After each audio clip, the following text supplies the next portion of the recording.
It was late, well past midnight, when I heard the sound of muffled sobs drifting through the thin walls of our house. I thought at first it was just my imagination, the kind of phantom noise that creeps in when you're too tired. But then I heard her voice, raw, broken, desperate. My mother. I found her in the kitchen, her head buried in her hands, shoulders trembling with each sob. The overhead light cast deep shadows across her face, and for a moment, I felt like a child again, helpless in the face of her grief. When she looked up and saw me, her eyes were swollen red, her lips trembling. She reached for me as if I were her lifeline. "Your brother," she choked out between sobs. "Hey, he's not going to make it. The doctors said his kidneys are failing. Without a transplant, he'll die." Her words hit me like a sledgehammer. My brother, dying. I had my issues with him. We were never especially close, but death, that was something else entirely. She gripped my hands so tightly it hurt. "You're the match, sweetheart. You can save him. Please. You're the only one who can. If we don't do this, we'll lose him." I froze, my heart lurching. 1,000 thoughts collided in my head.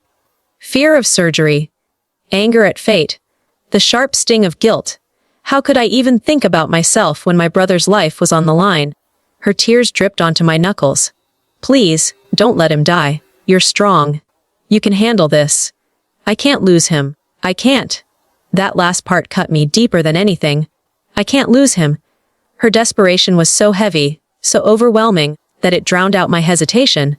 And so, through a trembling voice I barely recognized as my own, I said, "Okay, Mom, I'll do it. I'll give him my kidney." The relief on her face was instantaneous. She pulled me into her arms, sobbing harder, whispering thank you again and again. Like a prayer. I held her, but my chest felt hollow. Something inside me already ached, and I couldn't name what it was. Days passed in a blur of hospital appointments and medical jargon. Blood tests, compatibility scans, doctor after doctor telling me how brave I was. Everyone seemed to see me as some kind of hero, but inside, I felt like a terrified child being marched toward a cliff. One afternoon, I came home early from work. Mom wasn't around, but her tablet was on the couch, screen still glowing. She never left it unlocked. Never. At first, I didn't mean to look. But curiosity is a dangerous thing. My eyes caught the preview of a message on the screen. It was from my aunt. "So proud of you for convincing her. This is the best outcome for brother. He deserves it." Convincing me. Best outcome. My stomach tightened. Against my better judgment, I picked up the tablet and opened the thread. What I found shredded my heart. Message after message revealed a scheme I hadn't even imagined. My mother had been orchestrating everything, not out of equal love for her children, but out of a cold, calculated favoritism. She had told my aunt, "Brother has always been my brightest star. I can't let his life end when she's always been the strong one. She'll manage with one kidney. She's expendable in a way he isn't." Expendable. That word burned itself into me like acid. Scrolling further, I found notes and emails. My mother had been planning this for months. Bank records showed large transfers tied to my brother. Money she never told me about. Gifts, tuition, even a down payment on a car. All for him. And then, in a private message she had typed, but not sent, I read the dagger that drove straight through me. Once the surgery is done, she'll move on. She doesn't need as much from me. But my son, he's my legacy. I stared at the words until my vision blurred. My hands shook violently. My whole life I had brushed off the favoritism. The way she excused his mistakes, the way she defended him when he hurt me, the way she always seemed to smile wider at him than at me. I told myself I was imagining things. That a mother couldn't possibly love one child more, but here it was, in black and white. She didn't just love him more, she saw me as a resource. A body part, a spare. I confronted her that night. She was sitting at the kitchen table, sipping tea as if nothing had happened. My hands were still shaking as I slammed the tablet down in front of her. "Explain this," I demanded. My voice cracked, but it carried an edge I had never used against her before. Her eyes widened, then narrowed. You went through my things. That's all you have to say. My voice rose. You called me expendable? You said he's your legacy! Do you even care about me at all, or am I just an organ donor to you? Her face hardened. She didn't even try to deny it. You've always been stronger than him. You don't need as much from me. He's fragile. He deserves more chances. A fragile. Deserves more. Her calmness was worse than if she'd screamed. It was deliberate. Chilling. Do you hear yourself? I whispered, my chest tight with rage. You're choosing one child over another. You're telling me my life matters less than his. She put her teacup down with an infuriating steadiness. It's not about mattering less. It's about survival. He needs this. You'll live with one kidney. You'll be fine. But I wasn't fine. I wasn't fine at all. Every memory of childhood favoritism, every time she dismissed me, every holiday where my brother's gifts outshone mine, all of it came crashing down with brutal clarity.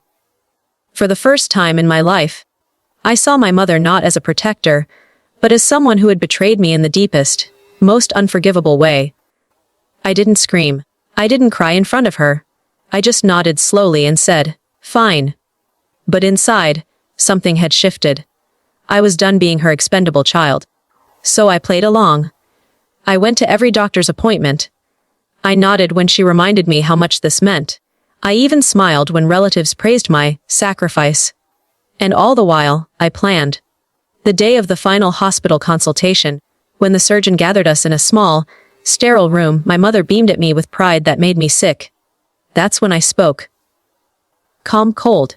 Clear. I won't be donating my kidney. The room froze. My mother's smile collapsed. What? What are you saying? I pulled out the printed screenshots I had carefully prepared. Messages. Notes. Bank records. I laid them on the table in front of everyone. My aunt, my brother, the surgeon. This is what my mother really thinks of me. That I'm expendable.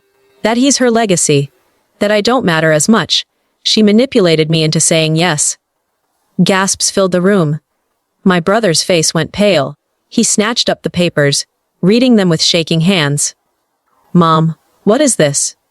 My mother stammered, tried to deny it. But the words were there, undeniable. The more she spoke, the more the truth strangled her. I stood. If he needs a kidney, find another donor. But it won't be me. Not when I was never asked, only used. And with that, I walked out, leaving her to face the fallout of her own lies. In the weeks that followed, my phone blew up with calls and messages. Some from relatives calling me selfish. Others from friends calling me brave. My mother begged me to reconsider, but I ignored her. The truth was, I felt lighter than I had in years. For once, I wasn't carrying the weight of being the strong one. The one expected to sacrifice, to endure. My brother eventually reached out. His voice was quiet, broken. I didn't know, I swear. I never wanted this. I believed him. Maybe he was as much a pawn as I was. But I also knew it wasn't my job to save him. Not anymore. As for my mother, I stopped answering her calls.